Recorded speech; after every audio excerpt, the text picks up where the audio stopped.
क्षुल्लक जी के चरणों में इच्छामी। मेरा आज ये बड़ा दिन सार्थक हो गया। पूज्य गुरुदेव के चरणों की रज माथे पर लगाने का सौभाग्य मिला।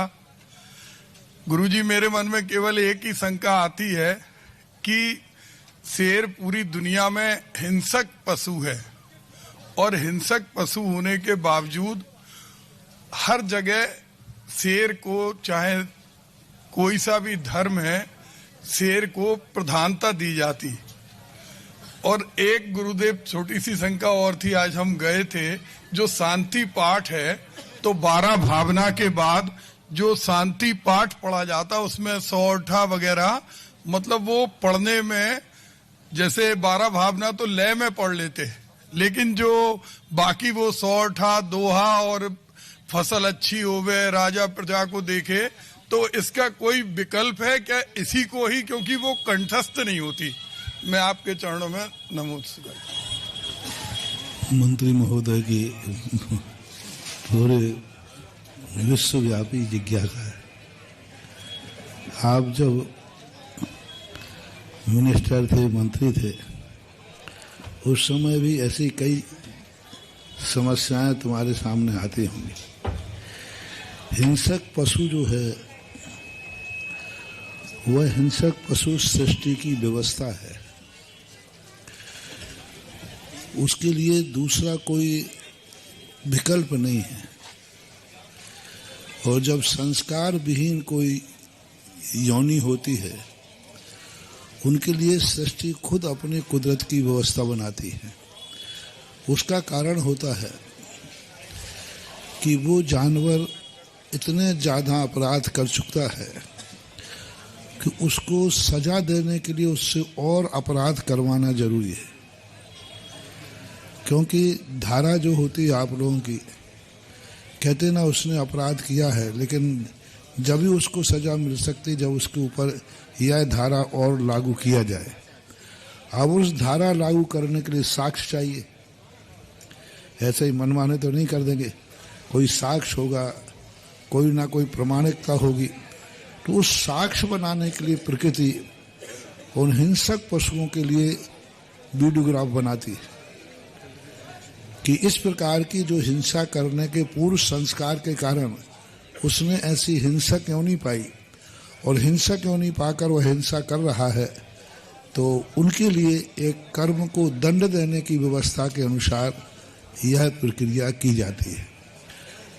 क्योंकि जब तक कर्मों की सजा उस जीव को नहीं मिलेगी, तब तक ये संसार अपराध से मुक्त नहीं होता। और अपराधी को बंदी बनाने के लिए उससे कुछ अपराध कराए जाते हैं जिससे उसको हम बंदी बना सके। एक नीति होती है कि इस अपराधी को सजा जब दे सकते हैं जब इसका कोई ठोस अपराध पाया जाए। अब वो ठोस अपराध पाने के लिए, क्योंकि दंडित तो उसको करना है, तो ये कर्म की एक ऐसी व्यवस्था है सृष्टि की कि पापियों को दंड देने के लिए वो उनको इस ढंग से योनि देता है जिससे वो पाप के बिना जी नहीं सकते। पापी व्यक्ति को उसी के यहाँ पैदा करेगा जिसका बाप शराबी होगा, क्योंकि शराबी बाप होगा तो वो भी शराबी होगा, तो वो अपने आप को कर्म करेगा। तो ये सृष्टि की एक ऐसी व्यवस्था है, उस व्यवस्था के तहत इसको जब अपन विहंगम दृष्टि से देखते हैं तो इसका समाधान मिलता है। जैसे कोई जीव होते हैं, अब इसने ऐसे पाप किए हैं, कब इसको कैसे करें? तो फिर कर्म कहता है पहले इसको पापी के यहाँ जन्म दिलाओ, और पापी के यहाँ जन्म लेगा तो कुदरत से पाप करेगा, और पाप करेगा तो फिर इसकी दुर्गति भेजी जा सकती है। जैसे रावण आदि के लिए क्यों इतनी शक्ति दी थी? ऐसे नहीं दी शक्ति कि रावण को शक्ति दे दी कि जा तुझे कोई नहीं मार पाएगा। ये उसके लिए सजा का प्रावधान था कि इसको ऐसी शक्ति देंगे कि एक दिन ये कैलाश पर्वत को उठा के फेंकेगा। यदि उसके पास ये शक्ति नहीं आवे, पापियों के पास यदि पाप करने की शक्ति नहीं आए, तो ये पाप क्यों करेंगे? तो ये इन प्रकार से इनको कहा जाता है, प्रेरणा दी जाती है एक उल्लेख आता है कि रामचंद्र जी को मालूम था कि रावण को सीता का हरण कराना है, यदि नहीं कराते हैं तो हम उसको मारेंगे कैसे। तो उन्होंने उसकी ऐसी मति कर दी कि विदेही का अपहरण किया और अपहरण करने के अपराध में उसको मारा गया। तो इन व्यवस्थाओं को अपन सृष्टि के संबंध में सोचते हैं। दूसरी बात जो आपकी है,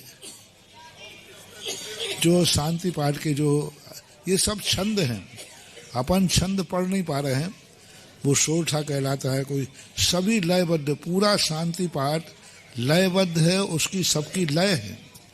अपन लोग उसकी लय न जानने के कारण से हिंदी जैसा पढ़ देते हैं।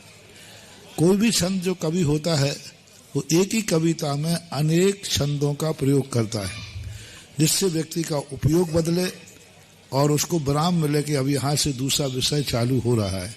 तो ये सब छंदबद्ध ही है, पर छंदबद्ध की एक लय सिखाना जरूरी है। वो सब संगीत में आ जाएगा, सोरठा है, छप्पा है, सब आ जाएगा। एक केवल हम ये हमारा था कि शेर हिंसक है और मांसाहारी है, लेकिन शेर से तुलना सब लोगों की जाती। शेर का एक गुण है, शेर का एक गुण सबसे बड़ा है निर्भीकता, और दूसरा गुण है वो कभी अपनी आवश्यकता से अधिक किसी पर प्रहार नहीं करता। शेर, तीन काम है शेर के। एक तो शेर निर्भीक होता है, दूसरा काम है वह व्यर्थ में कभी किसी को नहीं मारता, तीसरा उसका कार्य है कि वो रास्ता अपना स्वयं तय करता है। लीक लीक गाड़ी चले, लीक ही चलिए तपूत, लीक छोड़ तीनों चले, शायर सिंह सपूत। शायर, सिंह और सपूत, ये जिस रास्ते से जाते हैं वहां से रास्ता बन जाता है। तो सिंह की जो उपमाएं हैं हमेशा से देते आए। भगवान सुमंत भद्र ने चंद्रपुर भगवान को सिंह, बाघ सिंह नादई बिमदा बभूवा। तो ये महान आत्माएं, सभी दर्शनकारों ने महान आत्माओं की निर्भीकता के कारण, क्योंकि हर व्यक्ति कोई बात कहते समय डरता है। जैसे कोई भी अपन लोग हैं, कोई भी बात कहेंगे तो डर लगे भाई इसको बुरा नहीं लग जाए, अभी ये गड़बड़ कर देगा, इसको बुरा लग जाएगा, झगड़ा कर लेगा। लेकिन शेर इस सब बात को नहीं सोचता है, किसको बुरा लगेगा किसको नहीं, उसको तो दहाड़ना है तो दहाड़ता है। निर्भीकता के कारण से उसका उदाहरण दिया जाता है।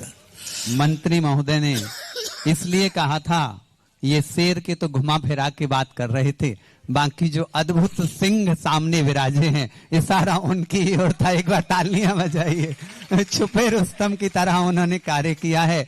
जैसे सिंह दहाड़ते समय ये नहीं सोचता कि किसको बुरा लगेगा या भला लगेगा, ऐसे ही आचार्य समंत भद्र के तुल्य महामुनिराज हमारे समक्ष विराजे हैं। नमोस्तु निवेदन करें और